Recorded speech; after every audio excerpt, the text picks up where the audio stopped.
একজন আলিম বলেছেন 3 তালাক দেওয়ার পর ইনশাআল্লাহ বললে নাকি তালাক হয় না।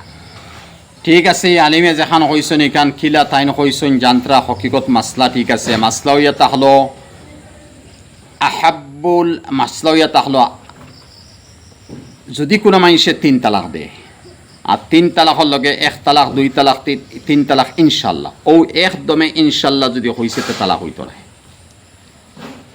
আব্বাকাজুল মুবাহাতে আত-তালাক, সবচেয়ে মুবাহ জায়েজ জিনিস, একেবারে নিকৃষ্ট জায়েজ তালাক দেওয়া। আল্লাহ অত না পছন্দ করেন, আল্লাহ তালাক দেওয়ারে পছন্দ করেন না।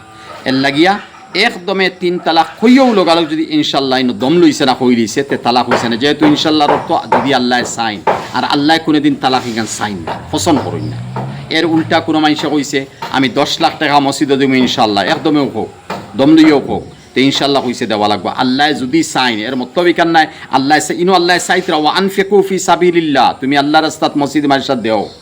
এর লাগিয়া তালাকর মাসলাত একলগে মিলাইয়া কইলে ঠিক আছে তালাক হইতো না। কিন্তু আফসোস আমার কাছে এইটা মাসলায় বেটায় 1 তালাক 2 তালাক 3 তালাক গুছা দিয়ে হইছে আর হইয়া 10 মিনিট 20 মিনিট আধা ঘন্টা 1 দিন 2 দিন পরে করে ইনশাল্লাহ বা তখন নামি ইনশাল্লাহ হইছি আর অন্য বেইমানি ওখান মাতের নামি তো তালাকর লগে লগে ইনশাল্লাহ হইলিস। ও বেইমানি মাতিয়া ও অবৈধ খাম ঘরের জিনার আওলাদ জন্মদের।